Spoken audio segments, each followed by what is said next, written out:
And you were saying earlier that the teenagers and young adults, you feel are actually being one of the hardest hit at this moment. Remind me why that was. I was just thinking, they're of an age group where we are encouraging them to step out, to make their own friendship circles, to be more independent, to take control of their own lives, and to set them on a path that releases them into adulthood. And yet for them, suddenly their wings have been clipped. They're to remain at home.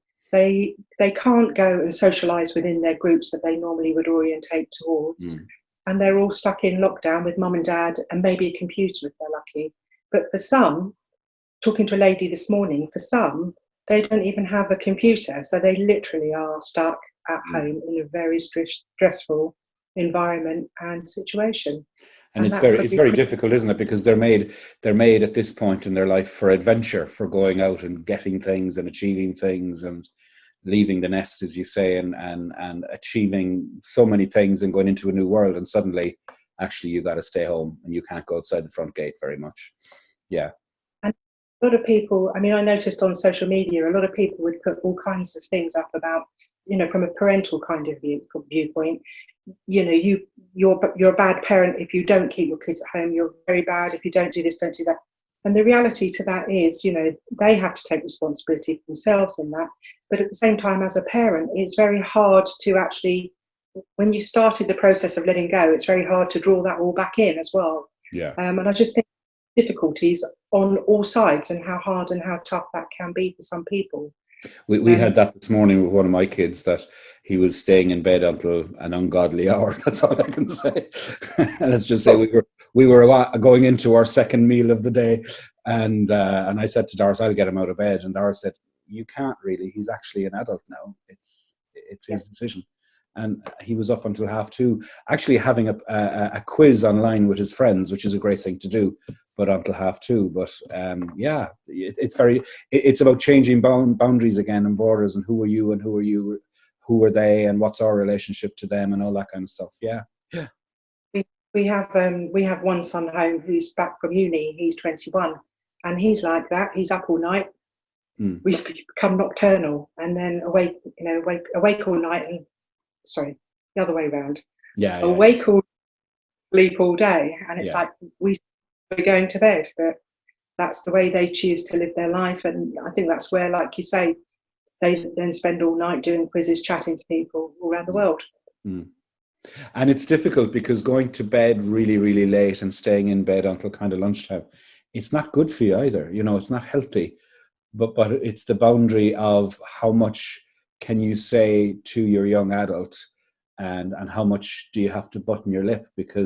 And for us, we have an 11-year-old in the house as well, and he's saying, well, it's not fair, they're up and I'm not, and all of that kind of stuff. I have to be at the school table in the kitchen at 10 o'clock in the morning, so yeah. It can make it very, very stressful. And I was thinking, about how we all try, going back to that sense of trying to be in control of our own lives, destiny, and for them too, trying to be in control of what they're at, where they're at, and what they're doing, but within the restraints of not herding them, as it were, because they have to feel they're empowered too. They have to feel as though they have some kind of control over their own lives and their own choices. Yeah, but it's tough at times. It can be pretty tough. Yeah. We have to empower them really at a certain age, but we have to empower them in a way that's healthier for the bigger community, which is in this case the home, isn't it? Yeah. Yes. What we've tried to do is try to bring in corporate decisions, in the home, saying how will we do this, and discuss that through. Because there are adults in the house as well, so it can't be just the head of the house, the father, saying this is what we're going to do. So we've all agreed that we'll do our own thing during the day, but we will meet at meal times, and whatever is on, it stops at meal times, and we get together at meal times. And then there's the odd thing that's natural, we watch Netflix together or whatever, but you need some routine. But you can't be a dictator in this situation, can you? And that's the thing. And with us in our house, we'll sit down. The three of us will sit at the table at tea time. But that's about the one time that we catch up with him properly.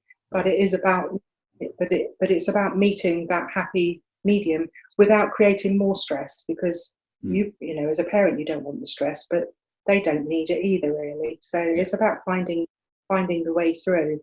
That's kind of an unprecedented time. That's so some boundaries do get left, but others get, you know, still have to.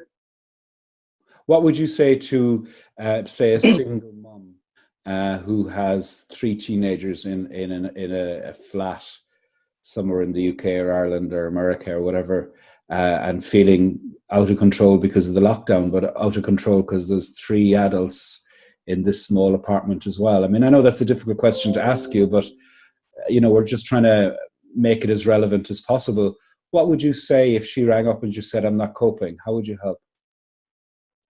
Well, I would ask her what might be stressing her the most with regards to that entire situation, whether it's one particular child, whether it's one sense of particular behaviour, because obviously we're all so complex and there's so much that could be related to that one situation. I mean, I could jokingly say, be like Dory and just keep swimming, but that is not really, we have to do that to a degree, but at the same time we have to learn to cope, and we maybe need strategies put in place to be able to deal with the stress that's presenting to us, because that can become overwhelming. And when you're in an enclosed space with people, if you're frustrated with somebody, that frustration can very quickly build to resentment, and that resentment can become very unhealthy, and that can turn to anger, and this cycle can just pick up momentum, and you can end up in a very toxic goldfish bowl, as it were. I don't know if the BBC have been picking it up, but Irish television have been saying the cases of domestic abuse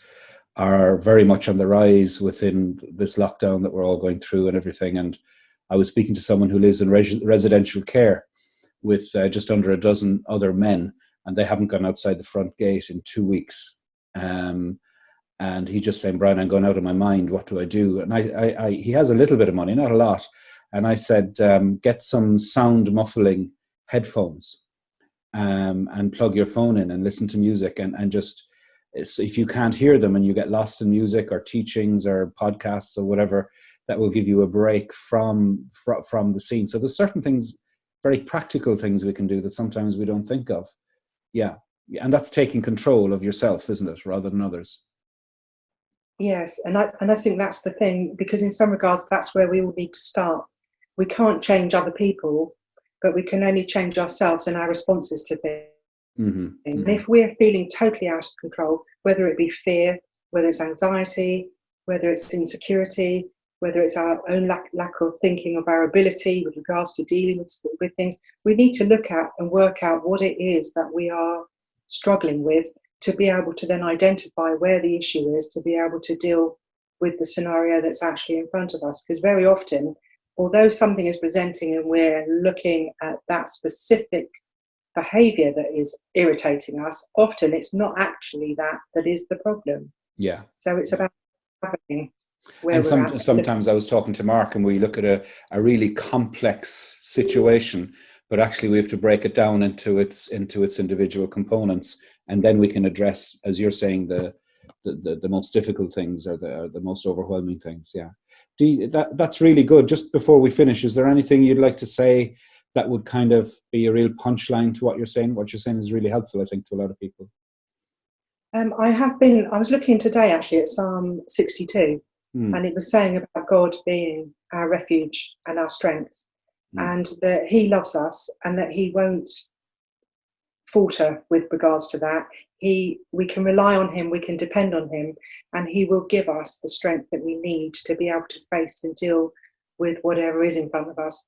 And I know that sounds a bit like an opt-out, but actually it's not. There is real truth in those words.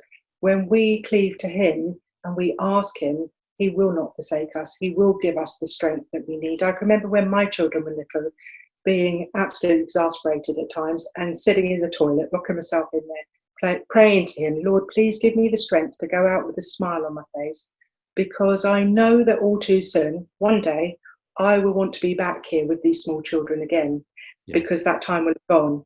And it's like, don't see this time as a burden or a prison. See it as a blessing, because it will be gone soon. It will be gone. It will have passed. and we'll all be moving on with our lives. So it's like, just hunker in and actually try and see the positives and make the most of the time that you actually have, because it's precious time. Dee Dollarson down in Devon, thanks very much. I think that was really, really helpful.